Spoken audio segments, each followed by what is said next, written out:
Electronic device Bluetooth மூலியமா மொபைல்ல connect பண்ணி ஒரு ப்ரோக்ராம் ரன் பண்ணி அதிலிருந்து உருவாக்கக்கூடிய ஃப்ரீக்வன்சியை உடம்புல செலுத்தி அந்த ஃப்ரீக்வன்சிஸ் மூலியமா ஸ்கின் டிசீஸ் சொல்லக்கூடிய எக்ஸிமா, சொரியாசிஸ், ஃபங்கல் இன்ஃபெக்ஷன் போன்ற ஸ்கின் டிசீசஸ் எல்லாமே கியூர் ஆகும்னு சொல்லி நீங்க நம்புறீங்களா? ஆமாங்க, இன்னைக்கு அதுதான் நடந்திருக்கு. இன்னைக்கு அது மருத்துவத்துறையிலே மிகப்பெரிய புரட்சியாவே நாங்க கருதுறோம். ஏழை, பணக்காரன், மனிதன், மிருகம் யாரா இருந்தாலுமே இந்த நோயின்றது எல்லாருமே தாக்கக்கூடிய ஒரு விஷயம். ஸோ அதே மாதிரி நம்மளுடைய கிளினிக்ல டான் தெரபிஸ்டா இருக்கிற மிஸ்டர் முஸ்தாக் முகமது அவர்களுக்கு தான் பாத்தீங்க அப்படின்னா இந்த மாதிரி ஸ்கின் டிசீசஸ் திடீர்னு சொல்லி அக்குமுலேட் ஆயிடுச்சு. ஸோ இதனால பாத்தீங்க அப்படின்னா ஒரு மருத்துவனுக்கே இந்த மாதிரி நோய் வந்ததுக்கு அப்புறம் அவரும் என்னென்னவோ விஷயங்கள் எல்லாமே செஞ்சிருக்கிறாரு. பட் ஆனால் குறைஞ்ச பாடே இல்லை. அதுக்கப்புறம் அவருக்கு ஒரு ஃப்ரெண்டு சொன்னாங்க அப்படின்னு சொல்லிட்டு அந்த டிவைஸை வாங்கி அவரும் ரன் பண்ணியிருக்கிறாரு. ஸோ ஸ்டெப் பை ஸ்டெப்பாக பார்த்தீங்கன்னா குறையுமான்னு பார்த்தா இன்க்ரீஸ் தான் ஆகியிருக்கு. அதுக்கப்புறம் எப்போ குறைஞ்சிது அப்படின்ற அது என்ன டிவைஸ், அதில் என்ன மாதிரியான ப்ரோக்ராம்னால அது என்னென்ன டிசீஸ் எல்லாமே நம்ம டயக்னோஸ் பண்ணுறோம் போன்ற எல்லா விஷயங்களையுமே கிளியராக அவரே சொல்ல போகிறாரு. அது மட்டும் இல்லைங்க, அவருக்கு இருந்த அந்த உடம்புல இருந்த அந்த எக்ஸிமா, அந்த ரேஷஸ் எல்லாமே போட்டோ, வீடியோ எல்லாமே எடுத்து வச்சிருக்கிறாரு. அதுவும் இல்லாம அவர் நம்ம கூட தான் இருக்கிறாரு. இப்போ லைவா உங்களுக்கு அவர் உடம்ப இன்னைக்கு காட்ட போறாரு. முன்னாடி எப்படி இருந்துச்சு, அந்த டிசீஸுக்குள்ள அது கியூர் ஆனதுக்கு அப்புறம் இன்னைக்கு எப்படி இருக்கு போன்ற பல விஷயங்கள் இன்னைக்கு நம்ம வீடியோல பேச போறோம். மக்களே, இது இந்த வீடியோவை முழுசா பாக்குறதுக்கு முன்னாடி நம்மளுடைய வீடியோவை லைக் பண்ணிக்கங்க, சப்ஸ்கிரைப் பண்ணிக்கங்க. ஸோ இது உங்கள் பார்வைக்கு.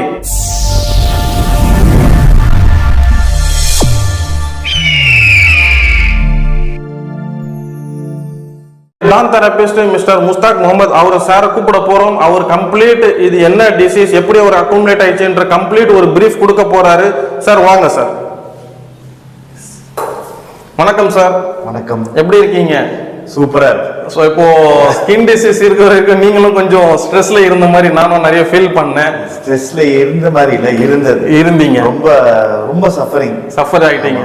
ஸோ அந்த டிசீஸ் வச்சுட்டு நீங்க நிறைய பேஷண்ட்ஸ் எல்லாம் கூட அட்டன் பண்ணீங்க இல்லையா?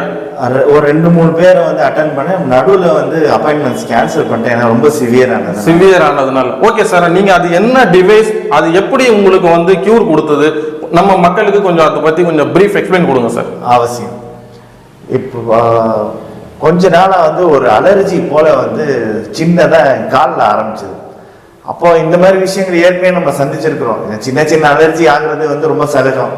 அப்போ ஒரு நல்ல டயட் பேட்டர்னு, அப்புறம் நேச்சுரலான மெடிசின்ஸ்லாம் இருக்குது. நம்ம அதெல்லாம் எடுத்துக்கிட்டோம்னா மேக்ஸிமம் ஒரு 2-3 டேஸ்ல கிளியர் ஆகும். பட் இங்கே நான் டயட் பேட்டர்னுக்குள்ள இமீடியட்டா போகல. நம்ம ஒரு ரெமடிஸை ட்ரை பண்ணிப்போம்னு சொல்லி ஒரு 2-3 ரெமடிஸ் ட்ரை பண்ணேன். ஆனால் அது எதுவும் கேட்கல. கொஞ்சம் இன்க்ரீஸ் ஆச்சு. அப்புறம் இன்னும் ஒரு 3 டேஸ் 4 டேஸ் கழிச்சு பார்த்தீங்கன்னா இன்னும் கொஞ்சம் இன்க்ரீஸ் ஆச்சு. அப்போ சரி, நம்ம டயட் பேட்டர்னுக்குள்ள போவோம் அப்படின்னு சொல்லிட்டு நான் ஒரு டயட் பேட்டர்னுக்குள்ள மாறினேன்.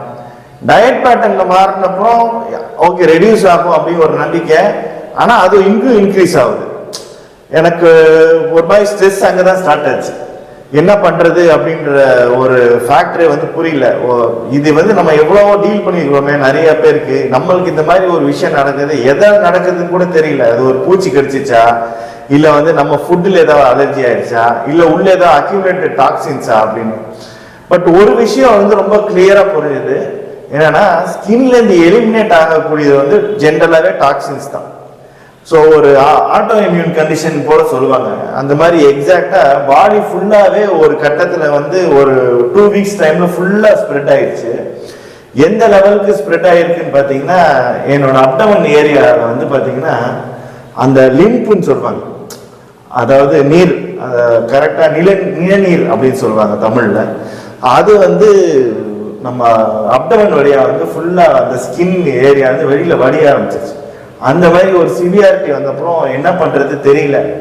நம்ம நிறைய மெடிசின்ஸ் ட்ரை பண்ணோம், டயட்ல இருந்தோம், வேற எல்லாமே ட்ரை பண்ணோம்.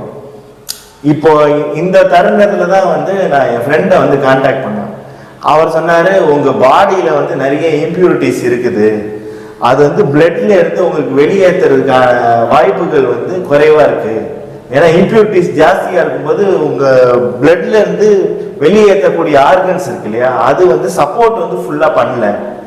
இந்த மாதிரி நேரத்துல வந்து நீங்க வந்து பிளட்டை பியூரிஃபை பண்ணணும் அப்படின்னு சொல்லிட்டு பிளட் பியூரிஃபைங் மருந்து வந்து ஒருத்தர் வந்து சஜஸ்ட் பண்ணாரு. இன்னொருத்தர் நம்ம ஃப்ரெண்ட் என்ன சொன்னாரு, இந்த மாதிரி இருக்கிற என்கிட்ட ஒரு விஷயம் இருக்கு, ஒரு டிவைஸ் இருக்கு, நீங்க வந்து அதை ட்ரை பண்ணுங்க அப்படின்னு சொல்லிட்டு சொன்னார். சொன்ன உடனே நான் அதை வாங்கிட்டு நான் வந்து ரன் பண்ண ஆரம்பிச்சேன் அவர் சொன்ன மாதிரி. ஆனா அப்பவும் சேஞ்சஸ் பெருசா தெரியல. ஒரு 15% என்ன மேஜரா சேஞ்ச் என்ன இருக்குன்னா, அந்த தண்ணி வடிது ஸ்டாப் ஆயிடுச்சு. அதுக்கப்புறமா நம்ம சரி இன்னும் ஏதாவது ரன் பண்ணுவோம் அப்படின்னு சொல்லிட்டு ரன் பண்ண ஒரு 15-20% ஸ்லோவா மாற ஆரம்பிச்சது. அப்புறம் நான் அவருக்கே ஃபோன் பண்ணி கேட்டேன், இந்த மாதிரி ஒரு வாரமா ரன் பண்றேங்க, ஆனா கொஞ்சம் மாற்றம் இருக்கு, பட் என்னால இன்னும் கொஞ்சம் வந்து மொபிலைஸ்லாம் பண்ண முடியல, ஸ்கின்ல வந்து எலாஸ்டிசிட்டி எல்லாம் போயிருச்சு, நான் எந்திரிச்சு நின்னாலே எரியுது, எனக்கு ரொம்ப சஃபரிங் ஜாஸ்தி ஆயிடுச்சு, என்ன பண்றது தெரியல அப்படின்னு அவர் சொன்னார். ஏஐ மாடியூல், அதாவது ஆர்டிஃபிஷியல் இன்டெலிஜென்ஸ் மாடியூல்ல தான் வந்து அதை டிசைன் பண்ணியிருக்கிறாங்க, நீங்க வந்து அதுல வந்து அனாலிசிஸ் ரன் பண்ணுங்க, அது என்ன காமிக்குதோ அதுக்கேற்ற மாதிரி ரன் பண்ணுங்க அப்படின்னாரு. அது எப்படின்னா நம்ம பாடியோட ஆரா இருக்கு இல்லையா, பயோ எனர்ஜெட்டிக் ஃபீல்டுன்னு சயின்டிஃபிக்கா சொல்லுவாங்க, அதை வந்து அனலைஸ் பண்ணி அதுல வந்து நம்மளுக்கு என்ன ஃப்ரீக்வன்சி தேவை அப்படின்றத அது காமிக்கும், அதை ரன் பண்ணுவோம் அப்படின்னு சொல்லிட்டு ரன் பண்ணுவோம். அப்போ வந்து அதுல வந்து தைராய்டு ஹார்மோனி, நம்மளுக்கு தைராய்டே கிடையாது ஆனா தைராய்டு ஹார்மோனின்னு காமிச்சிச்சு. அப்புறம் வந்து இம்பியூரிட்டிஸ் ஜாஸ்தியா பாடியில இருக்கு, அதை ரன் பண்ணணும்னு சொல்லுது. அப்புறம் ஹார்மோனி, இந்த மாதிரி வந்து 2-3 ப்ரோக்ராம்ஸ் வந்து எக்ஸ்ட்ராவா காமிச்சுது. நான் அதெல்லாம் ரன் பண்ணேன். ஆனா அவருக்கு கேட்டேன், எனக்கு தைராய்டுலாம் கிடையாதுங்க, அது தைராய்டு ஹார்மோனி காமிக்குதுன்னா அவர் சொன்னாரு, இல்லைங்க அது வந்து நோய் டயக்னைஸ் பண்றது கிடையாது, உங்களுக்கு என்ன ஃப்ரீக்வன்சி தேவையோ அது மட்டும் தான் காமிக்கும். ஸோ நீங்க வந்து உங்களுக்கு தைராய்டு இருக்கு அப்படின்னு நினைச்சிடாதீங்க, உங்களுக்கு எதுல வந்து ஃப்ரீக்வன்சி தேவையோ அதை மட்டும்தான் அது காமிக்கும். நான் எனக்கு கொஞ்சம் விளங்கல, பட் சரி சொல்றாருன்னு சொல்லி நம்ம ரன் பண்ணோம். ரன் பண்ணி பார்த்தீங்கன்னா ஒரு 3 to 4 days நான் அதை பார்க்க கூட இல்லை, நான் ஜஸ்ட் அந்த ப்ரோக்ராம்ஸ் மட்டும் என்ன காமிச்சதோ அந்த ஃப்ரீக்வன்சிஸ் ஃபுல்லாகவே ரன் பண்ணிட்டு இருந்தேன். அது ரன் பண்ண ஒரு 4 days கழிச்சு பார்த்தீங்கன்னா கம்ப்ளீட்டாக கிளியர் ஆயிடுச்சு, கொஞ்சம் கூட இல்லை, ஆல்மோஸ்ட் 90% கிளியர்டு. அதே மாதிரி அந்த அப்டமன் ஏரியாலாம் பார்த்தீங்கன்னா வந்து நம்மளால உட்கார கூட முடியாம வந்தது, அதெல்லாம் கிளியர் ஆகி 80% கிளியர் ஆகி நான் நைட்டு தூங்கிட்டு நான் காலையில் எந்திரிச்சா எனக்கு தனியாக பாயில படுத்துங்குவேன், ஒரு கை ஃபுல்லா வந்து என்னோட ஸ்கின் வந்து ட்ரை ஆகி உதிர்ந்து போய் வரும். கிட்டத்தட்ட ஒரு 10 நாளைக்கு இந்த மாதிரி பெருக்கி எடுத்துட்டு இருந்தோம். ஸோ அதாவது பொதுவாகவே சொல்லுவாங்க, வயிற்று வலி அவனுக்கு வந்தாதான் தெரியும் அப்படின்னு சொல்லிட்டு. சார் கிட்ட வந்து நம்ம நிறைய பேஷண்ட்ஸ் வந்து சொல்லுவாங்க, சார் இந்த டான் தெரப்பிலாம் முடிச்சதுக்கு அப்புறம், சார் எனக்கு டான் முடிச்சதுக்கு அப்புறம் எனக்கு இவ்வளோ பெயின் இருக்கு சார், பெயின் ரொம்ப அக்ரிவேட் ஆயிடுச்சு சார் அப்படின்ட்டு எல்லாம் சொல்லுவாங்க. ஸோ சார் என்னன்னா ரொம்ப கூலா ஒரு லெத்தாஜிக்கா சொல்லுவார், ட்ரீட்மெண்ட் இப்போ தாங்க பண்ணியிருக்கிறோம், இப்போ தான் ஸ்டார்ட் பண்ணியிருக்கிறோம், ஸோ டே பை டே தான் அது குறையும் அப்படின்னு சொல்லி சார் சொல்லிடுவார். நம்ம கிட்ட அப்படியே ஒரு கேஷுவலாக பேசுவார், பேஷண்ட்ஸ் கிட்ட கொஞ்சம் கேஷுவலாக பேசுவார். ஸோ இப்போ எனக்கு அது ஞாபகம் வருது, வயிற்று வலி அவனுக்கு வந்தாதான் அதை பற்றி தெரியும் அப்படிங்கிறது. ஸோ நீங்கள் கண்டினியூ பண்ணுங்க சார். இல்லை நம்ம பேஷண்ட்டுக்கு சொல்றது வந்து அவங்க ரொம்ப, அதாவது மென்டலை வந்து பெருசாக எடுத்துடக்கூடாதுன்றதுக்காக அவங்க கூல் பண்ணுறது சொல்றது தான். ஸோ இந்த என்னோட இஷ்யூ பொறுத்த வரைக்கும் இது கம்ப்ளீட்டாக க்யூர் ஆயிடுச்சு. இப்போ எதுவுமே கிடையாது, கம்ப்ளீட் க்யூர் ஆயிடுச்சு. ஆமாம், கம்ப்ளீட்டாக க்யூர் ஆயிடுச்சு, எதுவுமே கிடையாது. மக்களே நல்லா புரிஞ்சுக்கங்க, நீங்க டவுட் படாதீங்க. அவருக்கு வந்து அந்த எக்ஸிமான்றது வந்தது வந்து வீடியோ பிடிச்சிருக்கிறாங்க, போட்டோ எடுத்து வச்சிருக்கிறாங்க, இது கம்ப்ளீட்டா நம்மளுடைய வீடியோல போடுவோம், நீங்க பாருங்க. ஸோ நான் இப்போ கூட உங்களுக்கு வந்து காமிக்கிறேன். ஏன் அப்படின்னு கேட்டிங்கன்னா நிறைய பேருக்கு இது ஹெல்ப் ஆகும். நான் அவர்கிட்ட கேட்டேன், இது வந்து ஸ்கின் டிசீஸ்க்கான வந்து ஒரு டிவைஸா அப்படின்னு கேட்கும்போது, இல்லைங்க இதுல வந்து நிறைய பேர் வந்து வேற நிறைய இஷ்யூஸ்க்குலாம் யூஸ் பண்ணியிருக்கிறாங்க, இது டிசீஸ்க்கு அப்படின்றது நீங்க வந்து சொல்லாதீங்க, இது வந்து ஒரு ஹெல்த்துக்கான வந்து ஒரு ஹோலிஸ்டிக் ஹெல்த்துக்கான ஒரு இப்போ ரீசெண்டா ஒரு என்ன சொல்றது நல்ல டெவலப் ஆகி இன்னைக்கு மாடர்ன் சிவிலைசேஷனுக்கு தேவைப்படக்கூடிய ஒரு விஷயம். ஸோ ரொம்ப அற்புதமா இருக்கு. இங்க வந்து ஃபுல்லா திட்டா வீங்கிடுச்சு, எனக்கு ஆக்சுவலா பாடி ஃபுல்லாவே வந்துருச்சு. இந்த ஏரியா மட்டும்தான் நான் போட்டோ எடுத்திருந்தேன். ஸோ ஃபுல்லா நம்ம காமிச்சோன்னா இந்த லோ ஏரியாலேயே ரொம்ப சிவியரா இருந்தது, இப்போ வந்து கம்ப்ளீட்டா ஹீல் ஆயிடுச்சு, எதுவுமே கிடையாது.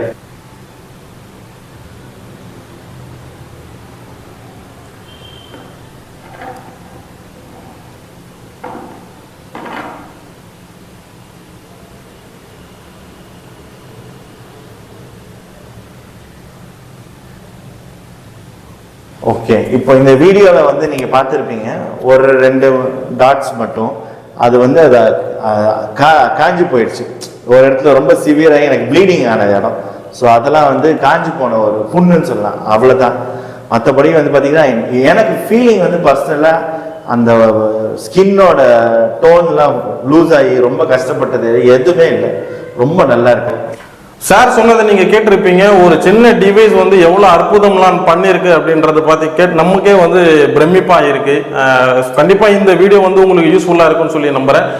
சார் வந்து பாத்தீங்கன்னா இன்னொரு விஷயமும் சொல்லிட்டாரு. அது என்ன அப்படின்னா, அந்த டிவைஸ் வாங்கி அவர் வந்து டயக்னோஸ் பண்ணும்போது அதுல வந்து ஒரு மெடிசன் காமிச்சிருக்கு. ஸோ அந்த மெடிசன் வந்து சார் எடுத்திருக்கிறாரு. அது பாத்தீங்க அப்படின்னா நேச்சுரல் மெடிசன். ஸோ அந்த நேச்சுரலா கிடைக்கிற ஒரு மெடிசன் அது. அந்த மெடிசனும் மீன் டைம் அவர் வந்து எடுத்திருக்கிறாங்க. அதாவது என்னன்னா டயட் கண்ட்ரோலுக்கு போயிட்டாங்க, அந்த மெடிசனும் எடுத்திருக்கிறாங்க, கூடவே வந்து இந்த டிவைஸ் மூலியமா ப்ரோக்ராம் ரன் பண்ணி அந்த ஃப்ரீக்வன்சியும் வந்து உள்ள செலுத்திக்கிறாங்க. ஸோ இது மூணுமே கம்பைண்டா பண்ணும்போது பார்த்தீங்கன்னா கம்ப்ளீட்டா அவருடைய ஸ்கின் டிசீஸ் வந்து ரெக்கவர் ஆயிடுச்சு. ஸோ ஆக்சுவலா சாருக்கு வந்து நான் முன்னாடியே வந்து ஒரு கப்பிங் தெரப்பி பற்றி சொல்லியிருந்தேன். ஸோ அது வந்து அரபு கண்ட்ரீஸ்ல பிரபலமா இருக்கிற ஒரு தெரப்பி. பட் சார் என்ன சொல்லிட்டார் அப்படின்னா, இல்லை சார் கொஞ்சம் குறையட்டும், என்னால் வந்து தாங்க முடியல, நீர்லாம் அதிகமாக வருது, ஸோ அதனால கொஞ்சம் குறையட்டும், நம்ம எடுத்துக்கலாம் அப்படின்னு சொல்லியிருந்தார். ஈவன் சார் எல்லாமே பண்றாங்க, நம்ம கிளினிக்கில் பண்றது எல்லாமே பார்த்து இருக்கிறாங்க, எல்லாமே தெரியும். ஸோ அப்படி இருந்தும் அவரும் பார்த்தீங்கன்னா ஒரு ஸ்ட்ரெஸ் லைஃப்ல போயிட்டார். ஸோ ரொம்ப ரெஸ்ட்லெஸ்ஸாகவும் இருந்தார். அதுக்கப்புறம் நம்ம அந்த கப்பிங் தெரப்பியும் பண்ணலை, அதாவது அந்த ஹிஜாமா தெரப்பியும் நம்ம பண்ணலை. பட் எனக்கு தான் வந்து ஒரு சர்ப்ரைஸே கொடுத்தாரு சார் பாருங்க எனக்கு இந்த மாதிரி வந்து கம்ப்ளீட்டா ரெக்கவர் ஆயிடுச்சுன்னு சொல்லி ஷேக் ஓபன் பண்ணி காட்டும் போது தான் பாத்தீங்க அப்படின்னா ஒரு மிகப்பெரிய ஆச்சரியம்.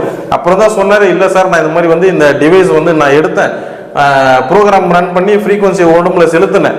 ஸோ அதில் சில ஃப்ரீக்வன்சிஸ்லாம் காமிச்சிது, சில டயக்னோசிங்லாம் காமிச்சிது, இதெல்லாம் குறைபாடாக இருக்குது, இதெல்லாம் நிவர்த்தி பண்ணணும்னு சொல்லிச்சு.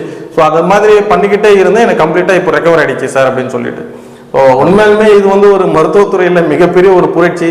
இன்னைக்கு பார்த்தீங்க அப்படின்னா டெக்னாலஜி எவ்வளோ வளர்ந்துருக்கு. நம்ம என்னென்னவோ நம்மளுடைய முன்னோர்கள் மருந்து எல்லாமே கண்டுபிடிச்சாங்க, இன்னைக்கு பார்த்தீங்க அப்படின்னா புதுசாக மருந்துலாம் கூட கண்டுபிடிக்கிறாங்க. ஸோ இன்னைக்கு டெக்னாலஜியில் கூட பார்த்தீங்க அப்படின்னா இன்னைக்கு ஆர்டிஃபிஷியல் இன்டெலிஜென்ஸ் எல்லாமே வந்துருச்சு.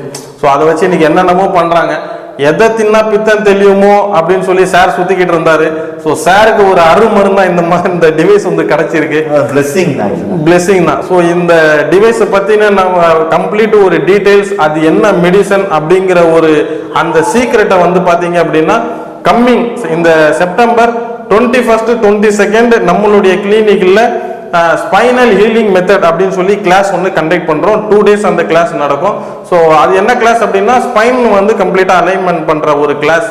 ஸோ அந்த கிளாஸோட எண்டிங்ல அது என்ன மெடிசன் அப்படிங்கிறது வந்து சார் வந்து ரிவீல் பண்ண போறாரு.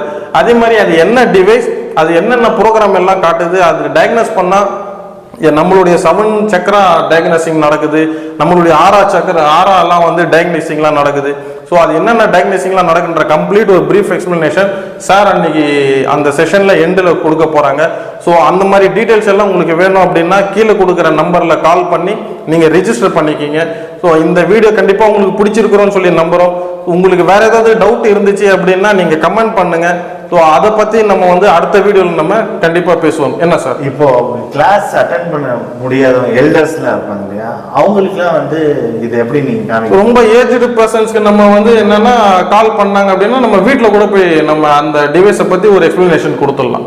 ஓகே, இது என்னன்னா ஒரு சீனியர் சிட்டிசன்ஸ்க்கு, அது நம்மளுடைய தாத்தா பாட்டி யாரா இருந்தாலுமே வந்து கொஞ்சம் கஷ்டப்படுவாங்க இல்லையா. இது ரொம்ப ஹெல்ப்ஃபுல்லான விஷயம். ஏன்னா நான் வந்து சார்ட்ட சொல்லியிருந்தேன், நான் ஒரு ஃபீட்பேக் கொடுக்கணும், இதை பத்தி நான் மக்களுக்கு வந்து ஸ்ப்ரெட் பண்ணணும்னு. ஆனா இந்த ஒரு பர்டிகுலர் விஷயம் வந்து எல்டர்லி பீப்புளுக்குன்றது இப்போதான் தாட்டுக்கு வருது. ஸோ இம்மீடியட்டா சார் இந்த மாதிரி ஒரு விஷயம் சொன்னது ரொம்ப நன்றி. ஏன்னா எல்லாருக்கும் தெரியணும், ஃபர்ஸ்ட் அவேர்னஸ் இந்த மாதிரி ஒரு விஷயம் இருக்குன்றது. ஸோ அதுக்கான ஒரு ஸ்டெப் எடுத்துக்கிறீங்க, ரொம்ப ரொம்ப தேங்க்ஸ். Most welcome sir. இந்த வீடியோ உங்களுக்கு பிடிச்சிருக்கிறோம்னு சொல்லி நினைக்கிறோம். ஸோ அடுத்த வீடியோவில் மீட் பண்ணுவோம். நன்றி, வணக்கம்.